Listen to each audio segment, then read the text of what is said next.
Good morning students, how are you? Fine. तो बच्चों, हमारा मैथमेटिकल टूल्स चल रहा है। मैथमेटिकल टूल्स में हमने सबसे पहले पढ़ा था आपको ट्रिग्नोमेट्रिक फंक्शंस क्या होते हैं। बाद में आपको मैंने बताया था स्लोप क्या होता है। फिर उसके बाद आपको मैंने एक मैथ सिखाया था जिसका नाम है डिफरेंशियल कैलकुलस। क्या है डिफरेंशियल कैलकुलस? में हमने बोला था कि दुनिया में हमारे सराउंडिंग्स में ऐसी ऐसी स्मॉल चेंजेस आती हैं, जो चेंजेस हम इतनी आसानी से, जो हमारे पास जो मैथमेटिक्स अवेलेबल है उससे हम वो चेंजेस नहीं फाइंड कर सकते। तो जैसे मैंने आपको बताया था एग्जांपल कि हमारे बाल जो है वो बढ़ रहे हैं, लेकिन मैं बोलूं कि एक सेकंड में ये कितने बड़े हैं तो आप नहीं काउंट कर पाओगे। जैसे पेड़ों की लेंथ बढ़ रही है तो मैं बोलूं कि एक मिनट में ये कितने बड़े हैं पेड़, तो आप नहीं काउंट कर पाओगे। तो बच्चों, जैसे मेटल एक्सपैंड होता है तो आपको मैं बोलूं कि एक सेकंड में बताइए कि मेटल कितना एक्सपैंड हुआ। तो वो ऐसे जो स्मॉल चेंजेस होती हैं वो हम नहीं काउंट कर पा सकते सिंपल मैथमेटिक्स में। और बच्चों, उसको डिस्कस करने के लिए ये डिफरेंशियल कैलकुलस बनी हुई है कि how we can determine the change in small changes, how we can find the small changes in day to day life. उसके लिए बच्चों मैंने आपको पढ़ाया था लिमिट क्या होती है, फंक्शन क्या होता है, डिपेंडेंट वेरिएबल क्या है, इंडिपेंडेंट वेरिएबल क्या है। वो आप बच्चों एक बार लेक्चर आप दोबारा जो वो बहुत इंपॉर्टेंट था, वो लेक्चर अगर आप नहीं सुनोगे तो इसके आगे समझो कि आपको मैथ कभी भी समझ नहीं आ सकता। आपको सीरियल वाइज सारे लेक्चर देखने होंगे। तो बच्चों चलो हम स्टार्ट करते हैं। आज हम पढ़ेंगे व्हाट इज डिफरेंशिएशन क्या होती है बच्चों। तो सबसे पहले बच्चों डिफरेंशिएशन क्या होती है इसको समझने से पहले मैं आपको रिवाइज करा दूं। जैसे मैंने आपको बताया था कि जैसे y is equal to X plus 3, तो इसमें बच्चों जो x होता है, x is a independent variable,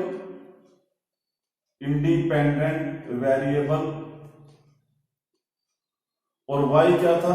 y है डिपेंडेंट वेरिएबल।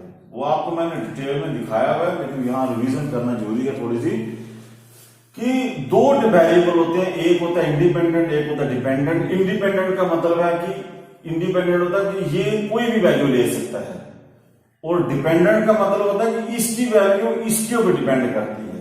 जैसे मैंने आपको एग्जांपल दी थी कि x को अगर मैं 0 दूं तो y की वैल्यू 3 आएगी, 0 + 3 = 3।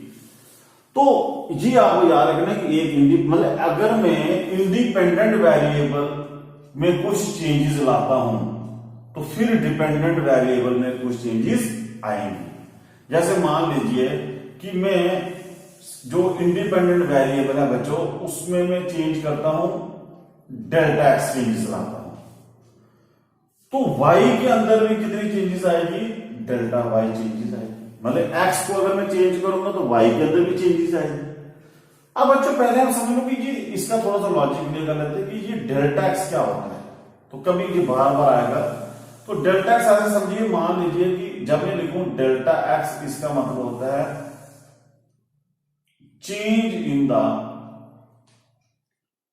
Value of x।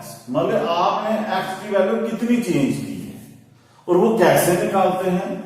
वो आएगा x की फाइनल वैल्यू माइनस x की इनिशियल वैल्यू। ओके बच्चों, इसी तरह अगर मैं आपको बोलता हूं डेल्टा y क्या होगा, तो आप क्या लिखोगे? y की फाइनल वैल्यू माइनस y की इनिशियल वैल्यू।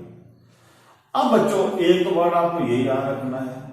अब मान लो कि मैं इसको एक लाइन के ड्रा करता हूं कि मान लीजिए यहां पर x1 की वैल्यू 10 है और x2 की वैल्यू, मान लो मैंने जो x पहले इनिशियल वैल्यू 10 थी x की, और मैंने इसकी वैल्यू से बढ़ाकर कर दी, x2 की वैल्यू मैंने लिख दी मान लीजिए 50।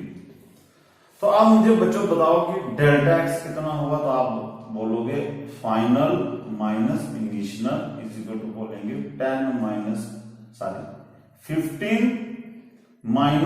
10 इज इक्वल टू 5। ओके बच्चों, समझ आ रहा है ये डिफरेंस इन टू वैल्यूज कि आपकी इनिशियल वैल्यू ये थी और फाइनल वैल्यू ये होगी। आपने x पहले आपके पास 10 था, आपने x को कुछ बढ़ाकर 15 कर दिया, तो अब वो फाइनल माइनस इनिशियल को बोलते हैं डेल्टा x। इसी तरह डेल्टा y का मतलब हो गया कि कोई y की वैल्यू मान लीजिए चेंज होती है, मान लीजिए ये y है, तो y की वैल्यू मान लीजिए पहले आपकी y की वैल्यू मान लीजिए 5 थी, तो y2 मान लीजिए अगर आपका 8 हो गया, तो बच्चों यहां पर डेल्टा वाई का मतलब क्या होगा, डेल्टा वाई होगा y2 minus y1 is equal to 8 minus 5 is equal to कितना 3। तो इसी तरह बच्चों मान लीजिए मैं आपको बोलता हूं कि ये अब एक प्रैक्टिकल एग्जांपल लेते हैं। मान लीजिए ये मेटल की वायर है, इसकी लेंथ है L, ठीक है बच्चों। तो इसकी लेंथ मान लीजिए L1 है, चलो लेते हैं। तो अब मान लो ये वायर रखी है, इस वक्त जो टेम्परेचर है रूम का वो T1 है। ये T1 क्या है, टेम्परेचर ऑफ द रूम। अब बच्चों क्या करता हूं कि मैं टेम्परेचर को बढ़ाता हूं। मान लीजिए मैं टेम्परेचर को राइज करता हूं, मान लीजिए ये टेम्परेचर आप लीजिए 25 डिग्री सेंटीग्रेड। तो मैं टेम्परेचर को जैसे बढ़ाऊंगा तो आपको पता है ना कि टेम्परेचर के बढ़ने से क्या होगा कि मेटल जो है वो एक्सपेंड करेगा। तो मान लीजिए हम ये थोड़ी सी जो वायर लंबी हो जाती है एक्सपेंड करके, तो इसकी फाइनल लेंथ आपकी बच्चों आ जाती है L2 और फाइनल टेम्परेचर आप T2। T1 से टेम्परेचर बढ़ाया आपने T2 और लेंथ आपकी बढ़ गई। टेम्परेचर बढ़ाने से लेंथ बढ़ गई है। अब बच्चों यहां पर डिपेंडेंट कौन और इंडिपेंडेंट कौन है? डिपेंडेंट जो है डिपेंडेंट थी लेंथ और टेम्परेचर था इंडिपेंडेंट, क्योंकि टेम्परेचर बढ़ाने से लेंथ बढ़ी है। अब मान लो मैं आपको बोलूं कि डेल्टा T निकालिए, तो आपने क्या बोलना है, आपने बोलना है final temperature minus initial temperature, और डेल्टा का मतलब final length minus initial length. अब चलो एक और प्रैक्टिकल एग्जांपल लेते हैं। मान लीजिए ये आपके पास एक सर्कल है, इस सर्कल का रेडियस बच्चों R1 है। तो इसका एरिया जो मैं पहले लिखता हूं A1। ओके बच्चों, अब मान लो कि मैं रेडियस को थोड़ा सा बढ़ाता हूं, रेडियस में कर लेता हूं R2, तो एरिया भी नेचुरली बढ़ जाएगा, वो आ जाएगा A2। तो अब मुझे तो यहाँ पे डिपेंडेंट कौन और इंडिपेंडेंट क्यों, क्या आपको पता है एरिया होता है पाई आर स्क्वायर। तो रेडियस जो है वो इंडिपेंडेंट है और एरिया जो है वो उसकी वैल्यू रेडियस के ऊपर डिपेंड कर रही है। तो देखिए मैंने रेडियस को बढ़ाया, एरिया बढ़ गया। अगर रेडियस घटाऊंगा तो एरिया घटेगा। तो फिर यहां पर मैं बोलूं चेंज इन एरिया क्या होता है, आप बोलोगे final area minus initial area. और अगर मैं बोलूं चेंज इन रेडियस कितना हो तो आपने बोलना final radius minus initial radius. तो बच्चों ये मुझे आपको लगता है कि आपको समझ आ चुका होगा कि जब भी किसी आप कोई भी इक्वेशन लोगे तो इसको जैसे हम एक इंडिपेंडेंट वेरिएबल होता है, डिपेंडेंट वेरिएबल होगा, यही लाइफ में भी चलता रहता है कि एक इंडिपेंडेंट वेरिएबल को चेंज करो तो डिपेंडेंट वेरिएबल में चेंजेस आती है। चेंज को हम यहाँ पे लिखेंगे जैसे डेल्टा एक्स, आपको समझा चुका कि मैंने एक्स की वैल्यू चेंज की डेल्टा एक्स, तो वाई की वैल्यू में चेंजेस आई। जैसे मैंने यहाँ पर टेम्परेचर में चेंजेस किया थोड़ा सा और लेंथ चेंज होगी, जैसे मैंने रेडियस को चेंज किया एरिया चेंज हो गया।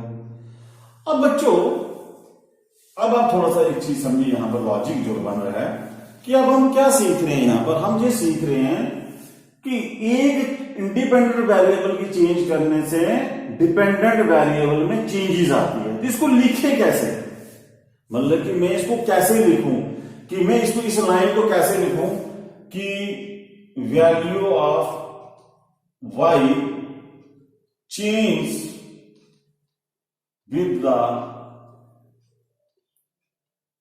change in the value of x। इसको मैं कैसे लिखूं?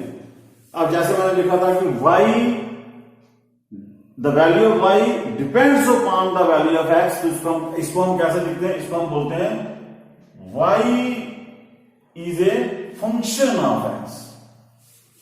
y is a function of x, मैंने रिलेशन बनाई थी। इसका मतलब क्या होता है कि y की वैल्यू x के ऊपर डिपेंड करती है। जैसे मैं यहां पर लिखा था एरिया की वैल्यू रेडियस के ऊपर डिपेंड करता है। हमने एक लिखने का तरीका रखा हुआ है कि area is a function of r, मतलब कि अगर a की वैल्यू दूसरे पर डिपेंड करे तो हम उसको बोलते हैं कि ये इसका फंक्शन है। अब लेकिन यहां पर ये एक और कंसेप्ट आ चुका है कि इसको कैसे लिखें कि x की वैल्यू चेंज करने से y की वैल्यू में कितनी चेंजेस आ रही है। Value of y change with the change in the value of x, मतलब कि x की वैल्यू चेंज करने से y की वैल्यू में कितनी चेंजेस आई है उसको लिखें कैसे। तो बच्चों हम उसको लिखते हैं delta y by delta x। जब आप ऐसा लिखोगे इसका मतलब है, इसको कैसे लिखेंगे, इसका मतलब होता है rate of change of y with respect to x। मतलब कि x की वैल्यू चेंज करने से y की वैल्यू में क्या चेंजेस आई, इसको हम ऐसे लिखते हैं। अब मान लीजिए आपको कोई भी चीज लिखी, जैसे मान लो यहां पर था कि एरिया चेंज करने से, सॉरी रेडियस चेंज करने से एरिया चेंज होता, आप कैसे लिखोगे, delta A by delta are.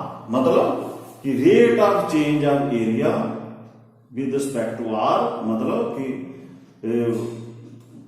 Change in the value of area due to the change in the value of radius. अब बच्चों आपको कोई भी, जैसे मान लो जो मैंने एक लेंथ वाली एग्जांपल ली थी, कि आप उसको ऐसे लिख सकते हो, change in length with respect to change in temperature. मतलब इसको क्या बोला, rate of change of length with respect to temperature. इसको क्या बोलोगे, rate of change of area with respect to radius.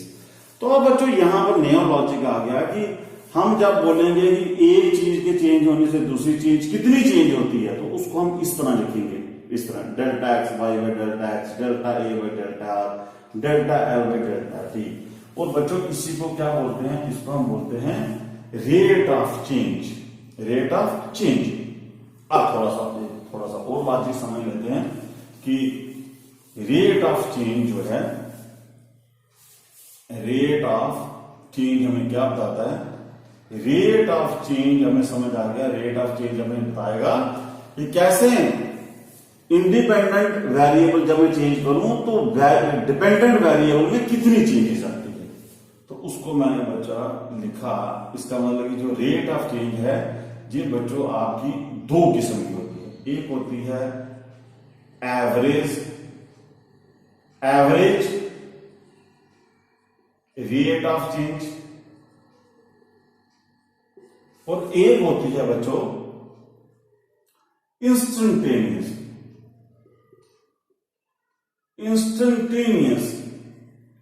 Rate of change.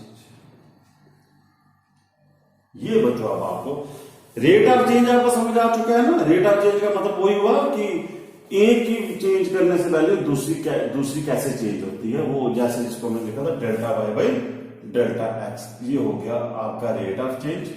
अब रेट ऑफ चेंज बच्चों दो किस्म की है, एक है एवरेज रेट ऑफ चेंज और दूसरी है इंस्टेंटेनियस रेट ऑफ चेंज। तो बच्चों आप इसको समझेंगे कि ये इंस्टेंटेनियस रेट ऑफ चेंज क्या है और एवरेज रेट ऑफ चेंज क्या होती है। तो आप बच्चों इसको भी हम समझ लेते हैं इस चीज से कि अभी तक मैंने पढ़ा कि ये मान लीजिए मेरे पास एक x1 की एग्जांपल लेते हैं कि मान लीजिए x1 की वैल्यू मान लीजिए मेरे पास 10 है और x2 की वैल्यू अगर 15 है सपोज कीजिए। तो इसका मैंने बोला था डेल्टा x अगर मैं निकालूंगा तो बच्चों डेल्टा x हो गया x2 माइनस x1 जो हो गया 15 माइनस 10 हो गया 5। ओके बच्चों, लेकिन अब मान लीजिए कि मैं क्या करता हूं कि ये वाला जो x1 और x2 की जो चेंजेस है मैं बड़ी कम करता हूं। मान लीजिए ये वाला जो x2 है ये बिल्कुल इसके पास ले आता हूं, x2 की वैल्यू यहां पर मैं करता हूं, सपोज पर रखता हूं 10.001 सपोज कीजिए। तो अब मुझे बताओ बच्चों कि मान लीजिए x2 यहां पर होता, मतलब x1 और x2 जो है x1 के बिल्कुल पास होता, तो तब आप डेल्टा x की वैल्यू क्या निकालते, वो आपको आना था x2 कितना आना था 10.001 माइनस 10, तो ये यहां से कितना आता 0.001। बच्चों ये जो डेल्टा एक्स आता, ये डेल्टा एक्स देखिए ये है 1/1000, मतलब कि 1 का 1000वां हिस्सा। तो ये बच्चों जैसे मान लो मैं 1 मिलीमीटर को 1000 टुकड़ों में चेंज करो और उसका एक टुकड़ा वो हो गया 1/1000। तो 1/1000 जो है वो इतनी छोटी वैल्यू है कि आप कभी इसको कैलकुलेट नहीं कर पाओगे। चेंजेस ये इतनी चेंजेस स्मॉल होगी कि आप इस स्मॉल चेंजेस को आप नजरअंदाज कर दोगे, आपको दिखेगा नहीं कि चेंज हुई है या नहीं हुई है। तो बच्चों जब डेल्टा एक्स मतलब कि जो डिफरेंस इन टू वैल्यूज अगर इतनी स्मॉल हो कि वो डिफरेंस बिल्कुल जीरो के पास हो, आप देखिए ना ये जो जीरो, आपको लिमिट वाला लेक्चर दोबारा देखना पड़ेगा। ये जो वैल्यू है ये अप्रॉक्सीमेटली किसके बराबर है, ये अप्रॉक्सीमेटली जीरो के ही बराबर है। तो जब दो वेरिएबल्स के बीच का जो डिफरेंस हो वो इतना स्मॉल हो कि वो डिफरेंस जो मैं बोलूं, जैसे ये डिफरेंस आया, वो डिफरेंस अप्रोचेस टू जीरो हो, वो डिफरेंस कितना हो, अप्रोचेस टू जीरो हो, मतलब कि इतना कम हो कि उनकी डिफरेंस की वैल्यू जब वो जीरो के पास आए, तो तब बच्चों इसका मतलब हुआ, जब डिफरेंस अप्रोचेस टू जीरो होता है, इसका मतलब हुआ कि दैट इज ये जो दोनों पॉइंट है x2 और x1 ये एक दूसरे के ऊपर ही लाई कर रहे हैं, मतलब कि ये दोनों के बीच में इतना कम डिफरेंस है कि आप इसको आप ऐसे आपको लगेगा कि x1 और x2 बिल्कुल पास है। तो उस वक्त बच्चों जो डेल्टा x को हम लिखते हैं, delta x approaches to zero को हम लिखते हैं dx। तो अब आप बच्चों समझ आ गई आपको कि डेल्टा एक्स आपने कब लिखना है, डेल्टा एक्स का मतलब है कि डिफरेंस अगर ज्यादा है, लेकिन अगर मैं लिखूंगा dx तो dx का मतलब वही है x2 माइनस x1, लेकिन वो dx का मतलब है कि x1 और x2 के बीच में जब डिफरेंस कितना हो, अप्रोचेस टू जीरो, मतलब इनका आंसर डिफरेंस इतना है कि वो आंसर अप्रोक्सीमेटली जीरो के पास हो, तो तब उस डेल्टा एक्स की जगह हम बच्चों लिखेंगे dx, लेकिन वो तब होगा अगर delta x approaches to zero. और आप एक और चीज याद रख लीजिए कि जब delta x approaches to zero होता है तो इसका मतलब हुआ कि ये बन जाएगा dx, और इसका मतलब है कि उस वक्त x1 और x2 ये बिल्कुल आपके पास आ चुके हैं, मतलब x1 जो है वो बिल्कुल पास आ चुका है x2 के। तो अब बच्चों यहां से अब आपको समझाएंगे कि एवरेज वैल्यू और इंस्टेंटेनियस वैल्यू क्या है। अब बच्चों मान लीजिए मैं लिखता हूं delta Y by delta x, ये हो गया एवरेज रेट ऑफ चेंज। लेकिन अगर मैं ये जो डिफरेंस है, जैसे delta x approaches to zero कर दो, जैसे इस एग्जांपल में कि ये पॉइंट बिल्कुल पास आ जाए और उनका डिफरेंस जो है वो कितना हो जाए, बिल्कुल अप्रोचेस टू जीरो हो जाए, तब बच्चों यही रेट ऑफ चेंज है, इसको हम लिखेंगे dy बाई dx, इसको बोलते हैं इंस्टेंटेनियस रेट ऑफ चेंज। मान लीजिए मैं लिखता हूं वेलोसिटी, आपको पता है कि वेलोसिटी क्या होती है, rate of change of distance with respect to time, मतलब डिस्प्लेसमेंट अपॉन टाइम हो गया velocity, change in distance displacement upon change in time हो गया वेलोसिटी। लेकिन बच्चों अगर मैं इसकी लिमिट मतलब टाइम इंटरवल अगर मैं बिल्कुल छोटा कर दूं, तो टाइम का डिफरेंस छोटा कर दूं, तो फिर y का डिफरेंस भी छोटा हो जाएगा, तो तब बच्चों ये जो चीज होगी इसको बोलेंगे dy बाई dt। अब बच्चों ये जो निकली है इस वेलोसिटी को हम बोलते हैं बच्चों क्या, एवरेज वेलोसिटी, और इस वेलोसिटी को हम बच्चों क्या बोलेंगे, इस वेलोसिटी को बोलेंगे हम इंस्टेंटेनियस वेलोसिटी, इंस्टेंटेनियस वेलोसिटी। तो अब आपको समझ आ चुका होगा कि इंस्टेंटेनियस में क्या होता है और एवरेज में क्या होता है। एवरेज में जो डिफरेंस है वो ज्यादा होता है और इंस्टेंटेनियस में डिफरेंस कम होता है। और एक और बात समझिए यहां पर, इंस्टेंटेनियस का मतलब क्या हुआ, इंस्टेंटेनियस का मतलब हुआ कि जब ये दोनों पॉइंट बच्चों एक दूसरे के पास आ जाएंगे तो इसका मतलब हुआ कि एक ही पॉइंट के ऊपर चेंजेस। इंस्टेंटेनियस का मतलब क्या हुआ कि एक ही पॉइंट के ऊपर चेंज निकालना। जैसे मान लीजिए कि एवरेज वेलोसिटी होगी यहां से यहां तक, लेकिन इंस्टेंटेनियस वेलोसिटी क्या होगी, किसी एक ही पॉइंट के ऊपर, किसी एक ही पॉइंट के ऊपर, क्योंकि वो इंस्टेंटेनियस का मतलब होगा जब डिफरेंस बड़ा छोटा। अब बच्चों इसको थोड़ा सा न्यूमेरिकली समझ लेते हैं चीज को। मान लीजिए कि आपको मैं बोलता हूं कि ये एक कार है, ये यहां से स्टार्ट होती है कार, ये कार यहां से चलती है और यहां पहुंचती है, मतलब कि ए पॉइंट पर पहुंचती है। t1 टाइम लेता हूं मैं 10 सेकंड, 10 सेकंड में यहां पहुंची और उसने डिस्टेंस कवर किया x1 इज इक्वल टू, मान लीजिए आप ले लीजिए कोई 5 मीटर। अब बच्चों ये गाड़ी चल रही है, मान लीजिए कि ये 15 सेकंड में ये जो गाड़ी बी पॉइंट पर पहुंची और 15 सेकंड में मान लीजिए इसने जो डिस्टेंस कवर किया वो मान लीजिए आपका 8 मीटर था। अब बच्चों मुझे बोला जाता है कि एवरेज वेलोसिटी और इंस्टेंटेनियस वेलोसिटी निकालिए। तो अब आपको समझ आ चुका होगा कि एवरेज वेलोसिटी जब मैं बोलूंगा, एवरेज वेलोसिटी में क्या लगाना आपने, वेलोसिटी क्या होती है, rate of change of displacement, delta x upon delta T. अब यहां पर देखिए डेल्टा जब आएगा तो मैंने आपको क्या बोला, डिफरेंस आपने जो आप कैलकुलेट कर सकते हो आम, वो आएगा x2 minus x1 upon t2 minus t1। ये बच्चों कितना बन जाएगा, ये बन जाएगा आपका 8 minus 5 upon 15 minus 10 is equal to 3 upon 5 metre पर सेकंड। ये निकली आपकी एवरेज वेलोसिटी। अब एवरेज वेलोसिटी भी यहां से यहां, एवरेज वेलोसिटी मुझे किसी एक पॉइंट के ऊपर वेलोसिटी नहीं बता रही, वो बता रही है कि इतने इंटरवल में 10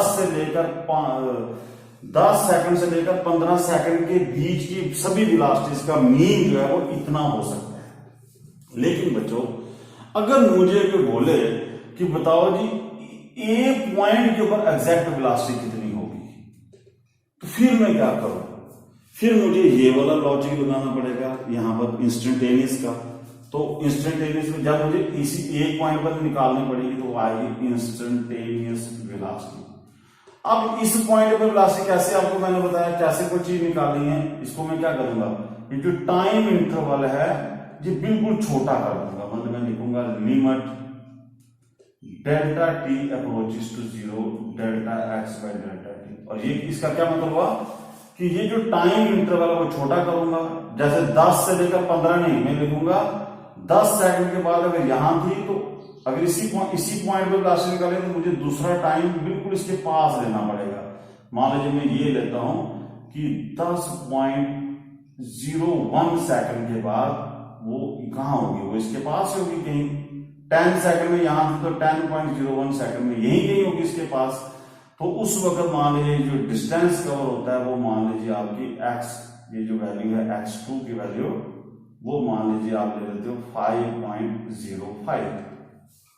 मतलब कि जब मैं लिमिट लगाऊंगा डेल्टा टी इक्वल टू 0 तो ये पॉइंट बिल्कुल इसके पास आ जाएगा और जो डिफरेंस होगा x2 और x1 का और t2 और t1 का, ये डिफरेंस बिल्कुल कम हो जाएगा। जैसे मान लीजिए यहां पर पहले t1 10 सेकंड था और t2 कितना हो गया 10.01 माइनस 10 सेकंड, और ये कितना था 5.05 माइनस 5।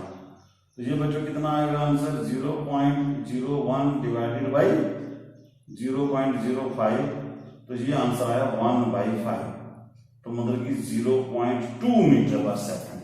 तो इस तरह बच्चों एक पॉइंट के ऊपर जब मुझे वेलोसिटी निकालनी पड़ेगी, अब आपको समझ आया कि मैं इंस्टेंटेनियस क्यों ले रहा था, क्यों मैं छोटी चीज कर रहा था, क्यों मुझे ये इंस्टेंटेनियस वेलोसिटी निकालनी है।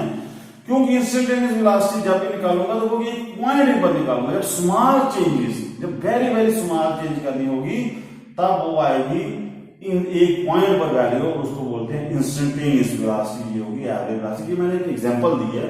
इसी तरह जब आप वेरी वेरी स्मॉल चेंजेस ढूंढोगे तब आपको इंस्टेंटेनियस रेट ऑफ चेंज निकालना पड़ेगा, और जब आपका फाइनाइट चेंज है, आपको पता है, आप कैलकुलेट कर सकते हो, तो उसको बोलते हैं बच्चों एवरेज रेट ऑफ चेंज।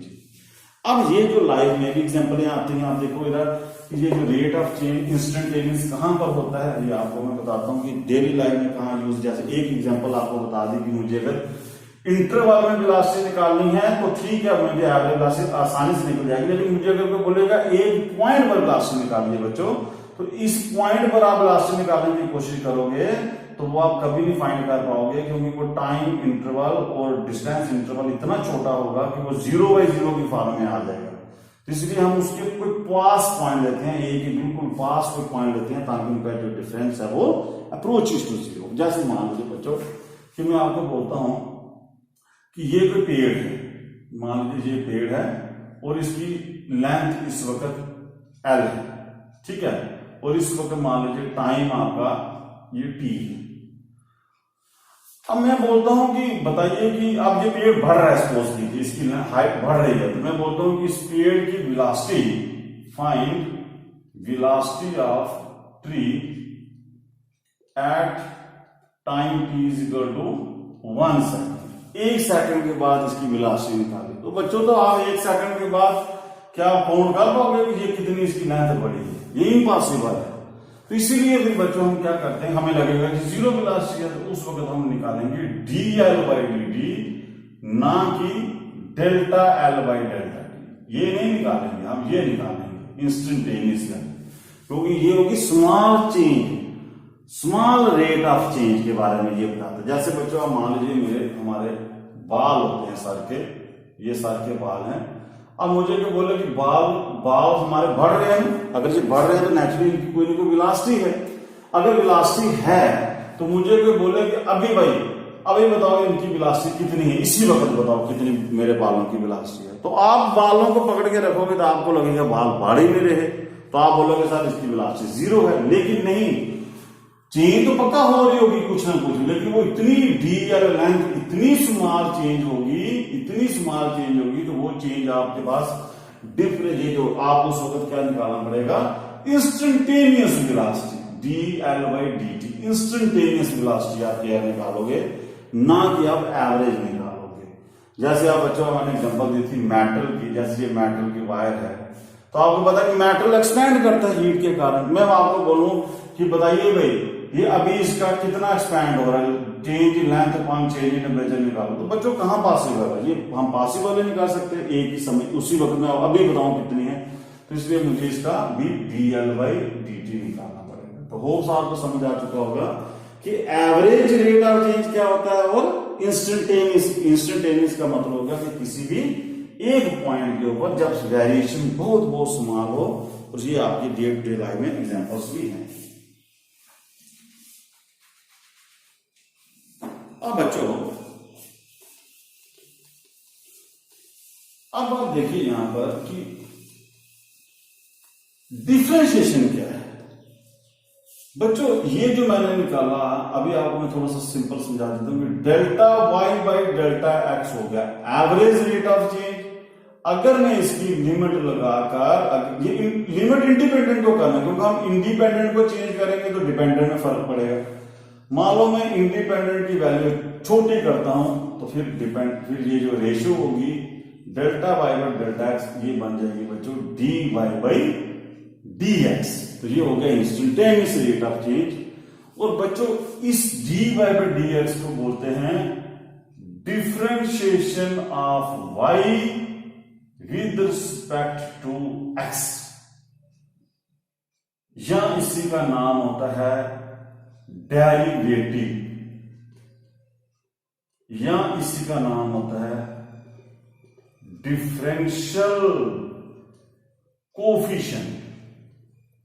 तो बच्चों आपको समझ आया कि डेरिवेटिव क्या होता है, वो इंस्टेंटेनियस रेट ऑफ चेंज, इसी का नाम होता है differentiation of y with respect to x, और इसी को बोलते हैं डिफरेंशियल कोफिशिएंट।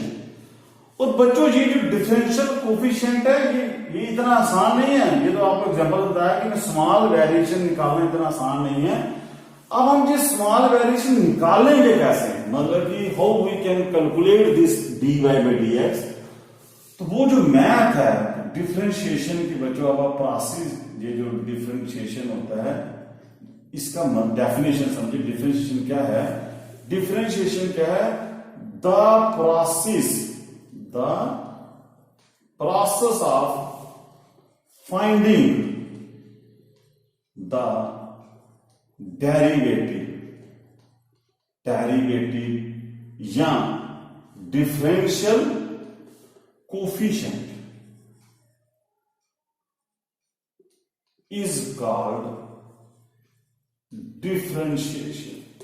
आई बात बच्चों समझ कि डिफरेंशिएशन क्या होता है, कि वो तरीका, वो मेथड, वो क्या मेथड है जिस मेथड से हम ये स्मॉल वेरिएशन निकाल सकते हैं, इंस्टेंटेनियस रेट ऑफ चेंज निकाल सकते हैं बच्चों, उसी प्रोसेस को हम बोलते हैं डिफरेंशिएशन।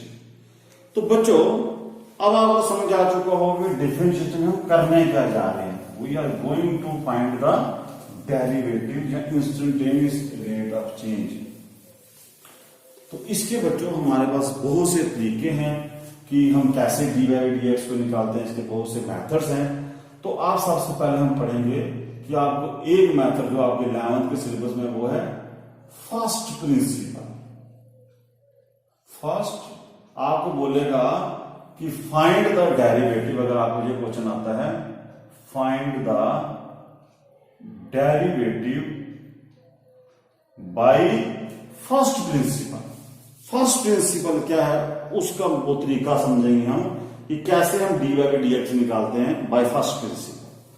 तो बच्चों सबसे पहले तो आपको कोई फंक्शन आपको पता होना चाहिए। जैसे आपको कोई फंक्शन शायद दे, मान लीजिए मेरे पास ये फंक्शन है y is equal to f x. ये आप कुछ भी हो सकता है फंक्शन, मान लीजिए ये फंक्शन x+3 वाला हो सकता है, ये x² + 5 हो सकता है, ये फंक्शन sin x हो सकता है, cos x हो सकता है, ये फंक्शन log x हो सकता है, ये फंक्शन ex हो सकता है। बच्चों फंक्शन मतलब कि एक वेरिएबल दो, एक डिपेंडेंट एक इंडिपेंडेंट और एक डिपेंडेंट, एक इंडिपेंडेंट एक डिपेंडेंट होना चाहिए। तो ये फंक्शन कुछ भी हो सकता है। तो मैं फंक्शन डिस्कस करूंगा, मैं आपको जनरल कंसेप्ट लेने लगा हूं कि let y is a function of x।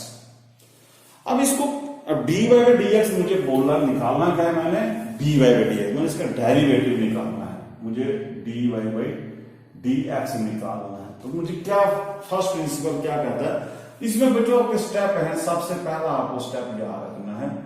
सबसे पहले मैंने आपको क्या बताया था कि मुझे तो क्या करना है, इंडिपेंडेंट वेरिएबल में चेंज करूंगा तो डिपेंडेंट वेरिएबल में चेंज देखूंगा, उसी चेंज को तो निकालना है मुझे। डी बाई डी एक्स क्या है कि change in the value of y due to the change in the value of x। जिसका मतलब पहले मैं क्या करूंगा, x में कुछ चेंजेस करूंगा और y की चेंज नोट करूंगा। तो मैं क्या करूंगा कि लेट करता हूं डेल्टा x, करता हूं स्मॉल चेंज इन x में मान लीजिए मैं थोड़ी सी चेंजेस लाता हूं delta x and note and let delta y मान लीजिए क्या है, बी द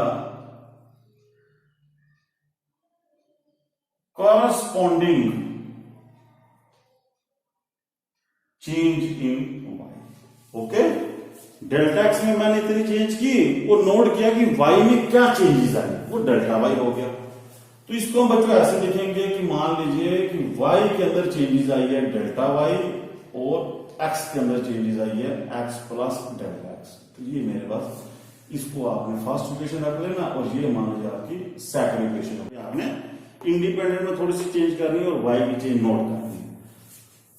बच्चों सेकंड स्टेप में आपने क्या करना है कि हमें सब्ट्रैक्ट करना है दोनों को, subtract equation first from equation second. ये बच्चों स्टेप्स हैं, आपने सारे इसको तरीका याद रखना।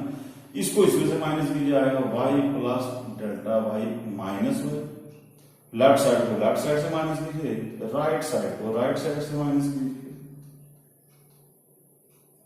ये बच्चों देखिए y और y कट जाएगा, बाकी बचेगा delta y is equal to f x plus delta x minus f x. Okay बच्चों, ये माना डेल्टा y। लेकिन मुझे तो क्या निकालना है, मुझे तो डी बाई डी एक्स निकालना है। तो डी बाई डी एक्स मैंने आपको क्या समझाया कैसे आता है। पहले मैं निकालूंगा delta y by delta x, फिर उसको लगाऊंगा लिमिट, मतलब उसकी वैल्यू और छोटी करूंगा, फिर वो जो डेल्टा y होगा वो क्या बन जाएगा, डी बाई डी एक्स। तो अब बच्चों यहां पर डेल्टा y तो आया, लेकिन मुझे पहले delta y by delta x निकालना। तो क्या स्टेप होना चाहिए आगे वाला, हमारे पास आगे वाला स्टेप होना चाहिए डिवाइडिंग का। तो इसको मैं करूंगा dividing both sides by delta x we get. दोनों साइड बच्चों इसको डिवाइड कीजिए। इसको डिवाइड करो क्या बनेगा, delta y by delta x left side में और राइट साइड में डिवाइड कीजिए f x delta x minus f x by delta x. ये हो गया बच्चों आपका डिवीजन। अब जे डेल्टा वाई पे डेल्टा एक्स है, उसके आगे क्या करना है मुझे, इसको डेल्टा एक्स को छोटा करना है। तो उसके लिए मुझे स्टेप नंबर 4 पर आना पड़ेगा। स्टेप नंबर 4 क्या होगा कि मैं क्या करूंगा, टेकिंग लिमिट, किसको लिमिट देनी है, इंडिपेंडेंट को, डेल्टा एक्स अप्रोचेस टू 0। मतलब जो लिमिट मैंने दी थी, जो वैल्यू मैंने स्मॉल चेंज की थी एक्स के अंदर, जो वैल्यू मैंने चेंज की थी वो इतनी छोटी करो, इतनी छोटी करो कि वो बिल्कुल जितनी अप्रोचेस टू 0 हो जाए। फिर बच्चों को लिखूंगा limit delta x approaches to 0 delta Y by delta x. इस साइड लिमिट लगाओ, दोनों साइड लिमिट लगानी है, ये सारी इस साइड लिमिट लगाओ और इस साइड लिमिट लगाओ, तो बन जाएगा limit delta x approaches to 0 f x plus delta x minus f x upon delta x. और बच्चों ये जो चीज होगी, ये थी पहले एवरेज वैल्यू, और लिमिट लगाने के बाद ये क्या बन जाएगा, dy बाई dx।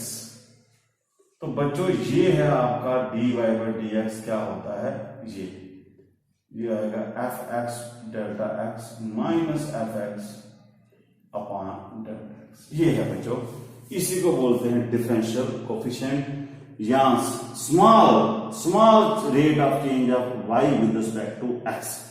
और ये फर्स्ट प्रिंसिपल है, और इस सारे स्टेप्स, ये जो प्रोसेस मैंने आपको बताया कि पहले इंक्रीमेंट थोड़ा सा चेंज करो, सब्ट्रैक्ट करो, डिवाइड करो, लिमिट लगाओ, ये जो पूरी प्रोसेस है इसको बच्चों बोलते हैं हम क्या, first principle, how we can determine the derivative या डिफरेंशियल कोफिशिएंट। अब बच्चों मान लीजिए मैं आपको इसकी एक एग्जांपल देता हूं, इन स्टेप्स को हम फास्ट करेंगे। मान लीजिए आपको एक एग्जांपल करते हैं, फंक्शन देते हैं। मान लीजिए मैं बोलता हूं let y is equal to, आपको एक फंक्शन देते हैं जैसे x स्क्वायर, आपको बोला जाता है कि इसका डेरिवेटिव निकालिए बाय फर्स्ट प्रिंसिपल। तो सबसे पहला स्टेप क्या है, स्टेप नंबर, मैं अब यहां पर लिखूंगा नहीं, आप खुद लिखिए। स्टेप नंबर 1 में क्या करना है कि थोड़ी चेंजेस इसमें करनी है, थोड़ी चेंजेस इसमें नोट करनी है। तो मान लीजिए मैंने x में थोड़ी चेंज की, x प्लस डेल्टा एक्स किया, तो y में आ जाएगा y प्लस डेल्टा वाई। अगर x में चेंज करूंगा y में भी चेंज करेंगे बच्चों। तो अब आप देखिए कि क्या ये बन जाएगा ना, a, इसको पहले सॉल्व कर लीजिए, a प्लस बी का होल स्क्वायर क्या बनेगा, a square plus b square plus 2ab। ये बच्चों बन गया आपकी सेकंड इक्वेशन। अब आपने याद रखना है स्टेप्स क्या है, पहले इंक्रीमेंट देनी है, चेंज करनी है x में, y में चेंज नोट करनी है, और अगर स्क्वायर आता है तो स्क्वायर खोल दो, क्यूब आता है तो क्यूब खोलिए, अगर कुछ और होता है तो वो आप साथ साथ सीख लोगे, कैलकुलेशन करनी है। स्टेप 2 में बच्चों क्या करना था हमें, स्टेप 2 में हमें सब्ट्रैक्ट करना था फर्स्ट और सेकंड को। जब इसको इसमें सब्ट्रैक्ट करूंगा तो क्या बचेगा, डेल्टा वाई लेफ्ट साइड, अब इसको इसमें से माइनस कीजिए, क्या बचेगा, x square plus delta x का square plus 2x delta x minus x square. अब बच्चों ये एक्स स्क्वायर माइनस का प्लस का कर जाएगा, तो डेल्टा वाई बच जाएगा आपका delta x square upon 2x delta x. बच्चों कई बच्चे बड़ी गलती करते हैं, वो क्या करते हैं कि जब मैंने लिखा था डेल्टा एक्स का स्क्वायर, तो वो लिख देते हैं डेल्टा स्क्वायर और एक्स स्क्वायर। बच्चों ये नहीं कभी करना, ये डेल्टा एक्स एक ही चीज है, इसको अलग अलग नहीं समझ लेना, मत इसको ऐसे ना सोचो कि ये मल्टीपल है, ये एक ही चीज है। अब बच्चों ये आपका आ गया डेल्टा वाई आ चुका है। अब बच्चों उसके बाद क्या, मुझे क्या निकालना है, डी बाई डी एक्स, तो नेचुरली मुझे डिवाइड करना पड़ेगा। इसको थर्ड इक्वेशन ले लो आप, अगर आप इक्वेशन वाई लिखना चाहते हो। तो स्टेप नंबर 3 में क्या करना है, डिवाइड कीजिए, डिवाइडिंग बोथ साइड बाय, किससे डिवाइड करना है, किससे डिवाइड करना है, याद रखना, इंडिपेंडेंट में जो चेंजेस आई है। तो अब ये भी सारा डिवाइड हो जाएगा, ये डेल्टा एक्स स्क्वायर, इसके नीचे भी डेल्टा एक्स आ जाएगा, और 2x डेल्टा एक्स के नीचे भी डेल्टा एक्स आ जाएगा, ये डिवाइड हो गया।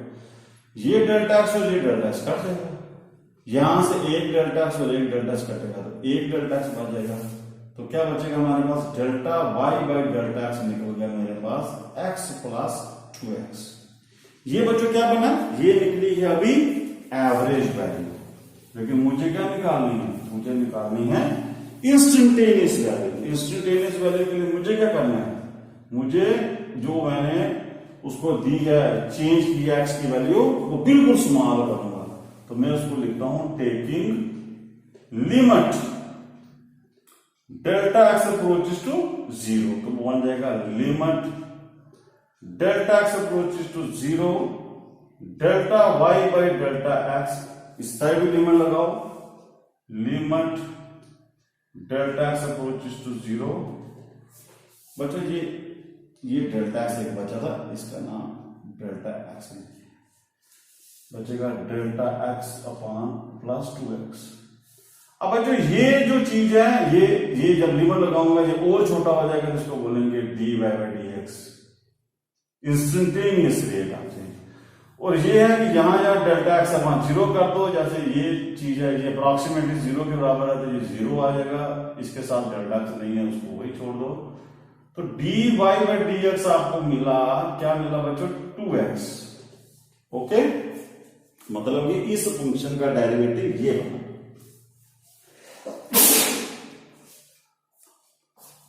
समझाए, इस फंक्शन का डेरिवेटिव ये बना, ये इसका डिफरेंशियल मतलब ये हो गया इसका rate of change by small changes, instantaneous rate of change.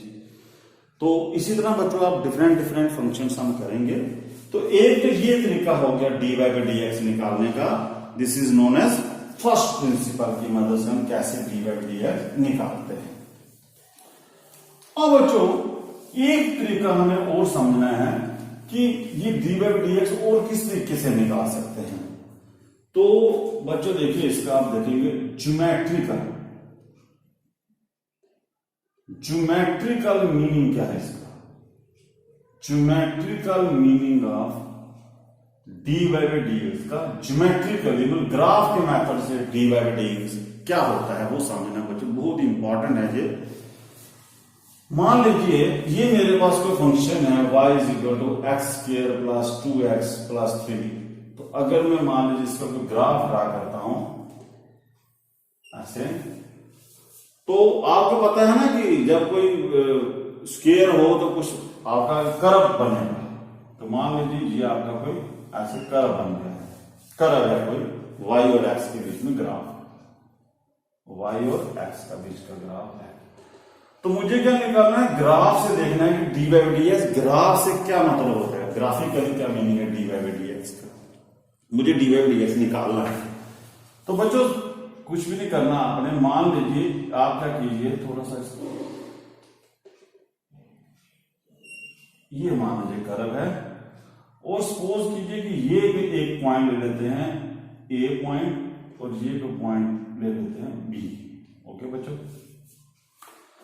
अब ये ओरिजिन है, मान लीजिए इसके कोऑर्डिनेट्स डाल दीजिए, मान लीजिए इसके कोऑर्डिनेट्स हैं यहां से यहां तक आप लिख लीजिए x की वैल्यू x और इसकी y की वैल्यू ले लीजिए y। इसके कोऑर्डिनेट क्या बन जाएंगे बच्चों x y। Okay, graph draw करना आता ना x1 y2 जैसे आप करते हो, ये वही है। मान लीजिए इसकी x की वैल्यू x है और y की वैल्यू y है। अब मान लीजिए दूसरा पॉइंट है कर्व के ऊपर, ये यहां पर है, तो ये x से थोड़ा दूर है, तो मैं इसका जो यहां से यहां जो डिस्टेंस होगा यहां से इस पॉइंट का मैं डिस्टेंस ले लेता हूं x प्लस थोड़ा सा डेल्टा, जिसको मैं इंक्रीमेंट बोलता था कि वो हो गया थोड़ा सा आगे। अब नेचुरली कि y इसका x कोऑर्डिनेट क्या आ गया x प्लस डेल्टा x, ठीक है। अब y जो है ये देखिए यहां तक तो आपका y होगा ये, तो ये थोड़ा सा ज्यादा हो गया, तो इस ज्यादा को बोलेंगे हम डेल्टा y, तो बोलेगा y plus delta y।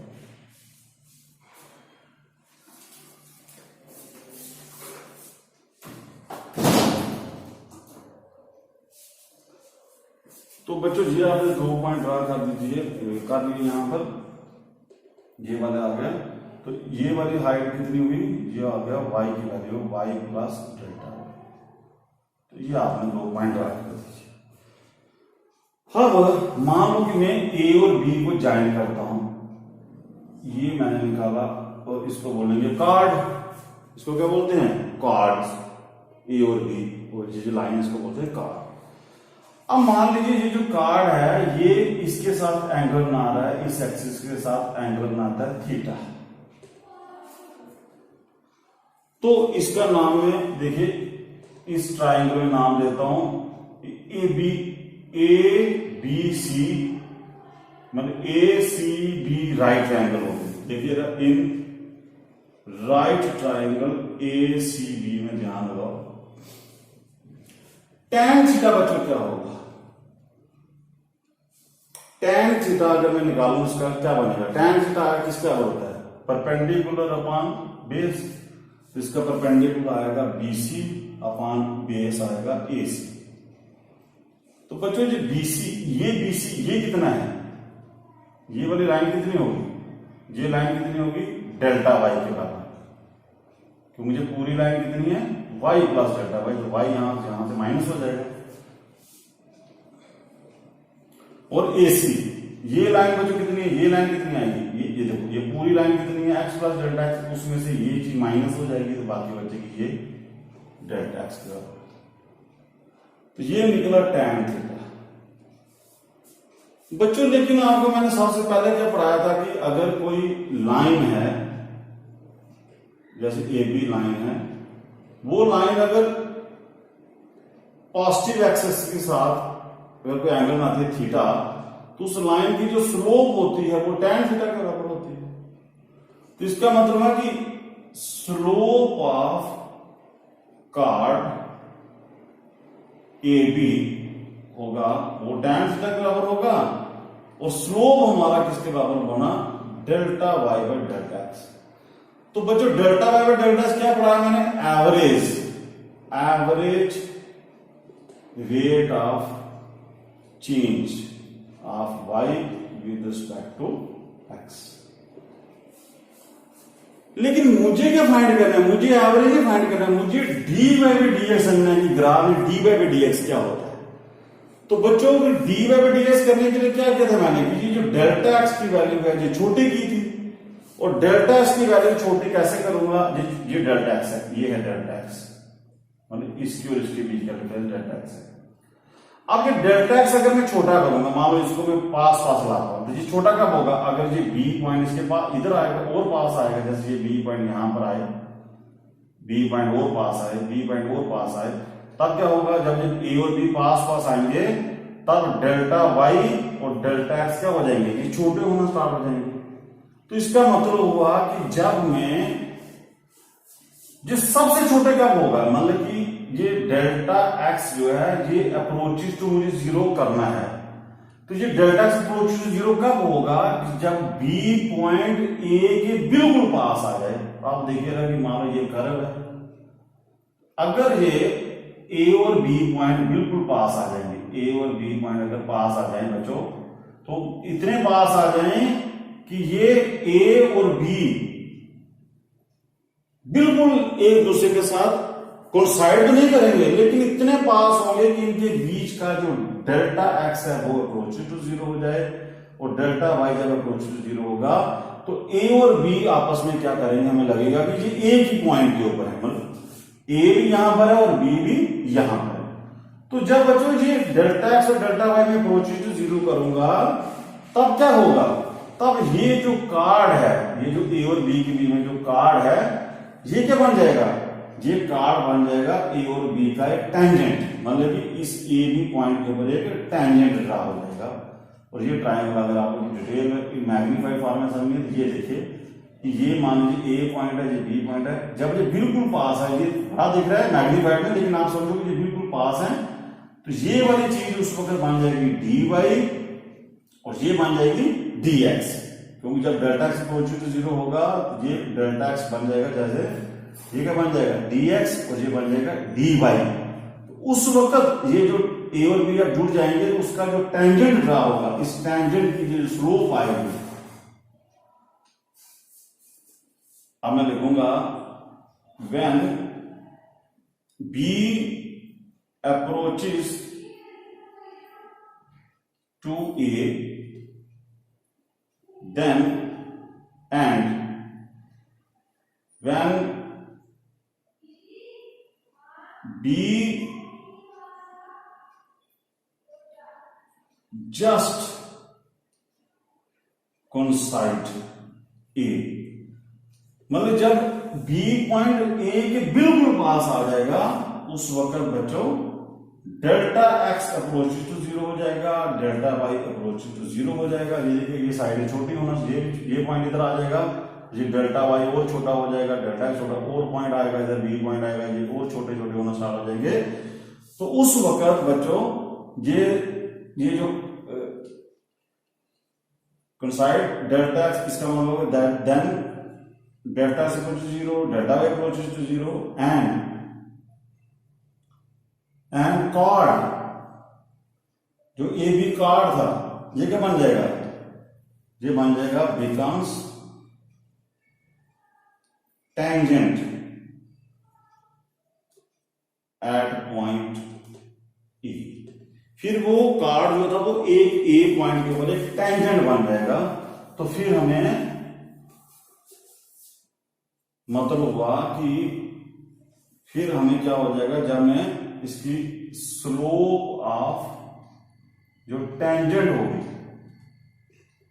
Eight point A point के ऊपर, जो जैसे ये कर्व था, ये बी पॉइंट था, ये ए पॉइंट था, जब बी इसके बिल्कुल पास आ गया तो फिर ए और बी के बीच में जो कार्ड था वो बन जाएगा ए और बी का टेंजेंट। तो वो टेंजेंट होगा वो ऐसे आ जाएगा इस तरह, क्योंकि टेंजेंट होगा एक ही पॉइंट, ए और बी एक ही पॉइंट दिखेंगे। फिर बच्चों इस टेंजेंट, ये टेंजेंट लिखता हूं मैं, ये टेंजेंट बन जाएगा और इस टेंजेंट की जो स्लोप होगी, आप देखिए ये टेंजेंट आ गया, ये क्या बन जाएगा डी वाई, ये बन जाएगा डी एक्स। तो इस टेंजेंट की जो slope of the tangent at point क्या बनी, जब delta x approach to zero हुआ तब ये बन जाएगा d y by d x. अब ज्योमेट्रिकली हमने क्या समझा, ज्योमेट्रिकली मतलब हुआ कि अगर आपके पास जो कर्व है उस कर्व के ऊपर किसी पॉइंट के ऊपर अगर आपने टेंजेंट ड्रा किया तो उस टेंजेंट की जो स्लोप होगी वो d y by d x के बराबर होगी। ये बच्चों आपके लिए ग्राफिकली बहुत अच्छा ये समझने वाला कंसेप्ट है कि अगर मेरे पास कोई ग्राफ दिया हुआ है तो ग्राफ के ऊपर अगर मैं किसी पॉइंट के ऊपर एक टेंजेंट ड्रा करता हूं तो वो टेंजेंट मुझे किसके बारे में बताएगा, d y by d. D y by d x is nothing, d y by d x is nothing but slope of tangent at any point on the curve. अब बच्चों इस चीज को एक एग्जांपल के जरिए समझते हैं कि मान लीजिए ये मेरे पास एक ग्राफ है डिस्प्लेसमेंट और टाइम का, ठीक है बच्चों, जैसे एक्स वाई और टाइम के बीच में ग्राफ चल रहा है। ये मान लीजिए बच्चों आपको ग्राफ ऐसा है कि आपको बोलता है कि ये ग्राफ है और ये ग्राफ ऐसे है, ये ग्राफ है। अब आपको पता है कि बच्चों यहां पर क्या आएगा, d y by d t. D y by d t को क्या रेट ऑफ चेंज ऑफ क्या है, rate of change of displacement with respect to time, ये होगी वेलोसिटी। इसका मतलब हुआ कि इस वाई और टी ग्राफ का अगर मैं d y by d t निकालूंगा तो वो वेलोसिटी होगी। तो अभी आपने क्या पढ़ा कि d y by d t जैसे d y by d x क्या होता है, ये अब इसका मतलब d y by d t velocity है और वेलोसिटी होगी किसके बराबर, slope of tangent, slope of tangent at any point on the किसका graph, y versus time graph. मतलब कि अगर आप वाई और टी के ग्राफ पर किसी भी पॉइंट के ऊपर अगर आप एक टेंजेंट ड्रा करते हो, उस टेंजेंट की अगर आप स्लोप निकालते हो तो वो मुझे d y by d t देगा, मतलब वेलोसिटी देगा। चलो इधर चेक करें बच्चों कि मान लो कि मुझे ये पूछता है कि इस पॉइंट के ऊपर, ये वन पॉइंट है, इसके ऊपर आप ये d y by d t value क्या होगी, तो मैं क्या करूंगा, यहां पर एक टेंजेंट ड्रा करूंगा, ये टेंजेंट आ इस टेंजेंट का यहां पर देखूंगा ये कितना एंगल बना रहे हैं, यहां पर थीटा। तो बच्चों यहां पर मैं वेलोसिटी दे देता हूं v1 सपोज कीजिए। अब ये θ1 एंगल ले लेता हूं। अब यहां पर मुझे पूछता है यहां पर वेलोसिटी निकालिए 2 पॉइंट पर, तो मैं यहां पर टेंजेंट कैसे ड्रा होगा, ये टेंजेंट आ गया और ये टेंजेंट मुझे इस टेंजेंट की जो स्लोप होगी वो हमें क्या बताएगी, वेलोसिटी एट पॉइंट 2। अगर मैं यहां पर 3 पॉइंट लेता हूं तो इसका इस पॉइंट के ऊपर जो टेंजेंट है वो ये आएगा और इस टेंजेंट की जो स्लोप हमें बताएगी वो मान लीजिए आपको हमें क्या बताएगी, स्लोप जो यहाँ पर बताएगी वो हमें बताएगी वेलोसिटी एट पॉइंट 3। चलो चेक करें स्लोप का। आपने बच्चों जो पहला चैप्टर था, जब सबसे पहले सेकंड मैंने लेक्चर दिया तो उसको जरूर देखिए ताकि आपको स्लोप इजी। अब मुझे बोलिए वेलोसिटी एट 1 पॉइंट क्या हुआ, वो होगी डी बाई डी टी, उसको बोलेंगे स्लोप। वो किसके बराबर, स्लोप होगी इस टैंजेंट की। तो बच्चों स्लोप किसके बराबर होती है, tan θ1। यहां पर वेलोसिटी होगी tan θ1, सिंपल। अब आपने देखना है कि ये θ1 पॉजिटिव है या नेगेटिव। आप देखिए ये एंगल जो है, ये एंगल आपका अक्यूट है। अगर अक्यूट एंगल होगा तो स्लोप आपकी पॉजिटिव होगी। ये स्लोप वाला लेक्चर पक्का चेक करना। यहां पर बच्चों देखिए V2 में देखिए ये टैंजेंट और ये लाइन आपकी पैरेलल। बच्चों याद रखना एंगल एक्स एक्सिस के साथ लेना है पॉजिटिव डायरेक्शन में। ये लाइन और ये लाइन बच्चों पैरेलल हो गई है, पैरेलल हो गई है तो थीटा कितना बन जाएगा, यहाँ पर 0। तो यहाँ पर tan 0 आएगा, tan 0 मतलब यहाँ पर वेलोसिटी आपकी 0 होगी।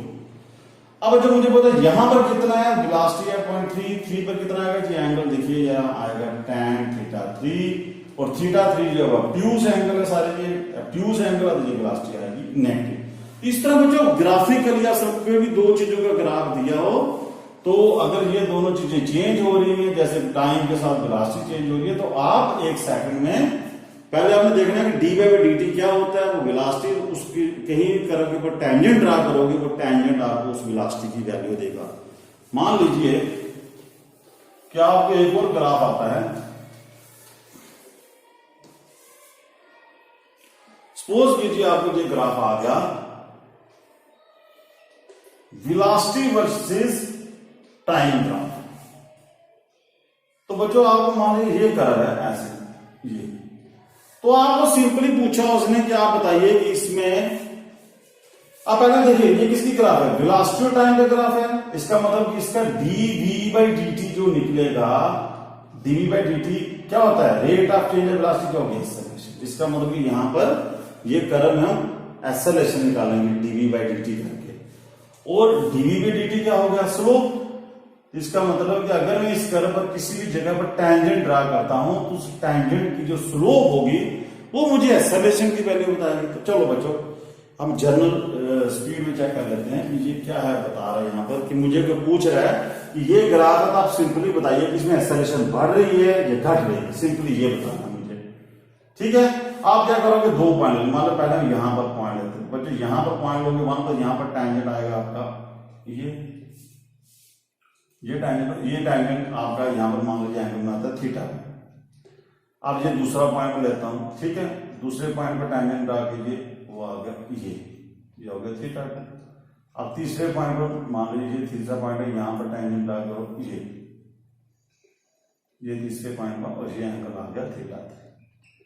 तो बच्चों इन टैंजेंट्स की जो स्लोप होगी वो हमें क्या बताएगी, अब एक्सेलरेशन। तो अब आप यहां से खुद ही सोचिए कि एक्सेलरेशन जो होती है वो तो टाइम थीटा के ऊपर डिपेंड करती है। तो अब आप सिंपली देखो कि थीटा बढ़ रहा है या घट रहा है। अब देखिए पहले थीटा कम है, अब ज्यादा हो गया, बहुत ज्यादा हो गया। तो जब जो टाइम थीटा बढ़ता है तो इसका मतलब एक्सेलरेशन की वैल्यू भी बढ़ेगी सिंपली यहां पर, क्योंकि स्लोप बढ़ रही है, स्लोप बढ़ेगी तो यहाँ पर वीटी ग्राफ की स्लोप में क्या बताएगी, एक्सेलरेशन। तो इसलिए आपने बच्चों यहां से देखना है, क्या आपने बोलना है कि एक्सेलरेशन एट A3 बड़ी होगी A2 पॉइंट और बड़ी होगी किसके बीच में, A1 पॉइंट। तो होप्स आपको ये अंडरस्टैंड हो चुका होगा कि इसके बीच में क्या रिलेशन है, क्यों हम पढ़ रहे थे ये ज्योमेट्रिकल मीनिंग। ये बहुत ही इंपॉर्टेंट है बच्चों। मान लीजिए आपके पास एक ग्राफ है मोमेंटम और टाइम के बीच में, तो बच्चों अगर मोमेंटम और टाइम के बीच में ग्राफ है, मान लीजिए ये कर्व आता है, ये कर्व है, तो मुझे आप पहले ये सोचिए कि ये देगा क्या, dp बाई dt क्या देगा, rate of change of momentum क्या होता है, rate of change of momentum होता है फोर्स। इसका मतलब कि अगर मैं यहां पर कोई ग्राफ किसी पॉइंट के ऊपर टैंजेंट ड्रा करता हूं तो उस टैंजेंट की जो स्लोप होगी बच्चों, pt ग्राफ का जो टैंजेंट होगा उसका जो स्लोप होगा वो मुझे क्या बताएगा, फोर्स के बारे में। जैसे मान लीजिए कि आपको कुछ भी ग्राफ आ जाए तो आपको सिर्फ देखना है कि वेरिएशन, पहले आपको जैसे dy बाई dx निकाला था, इस तरह आपको प्रैक्टिकल एग्जांपल आएंगी। जैसे अभी मैं बता रहा था वेलोसिटी कैसी होती है, एक्सेलरेशन क्या होती है, तो ये बहुत ही बेनिफिशियल है बच्चों। तो आप इस लेक्चर को मिस नहीं कर सकते। ना ही आपने फर्स्ट सेकंड मैथमेटिकल टूल मैंने आपको पहले बताया कि इसके बिना फिजिक्स मतलब कि पढ़ना नामुमकिन है। आप इसके बिना फिजिक्स नहीं पढ़ सकते।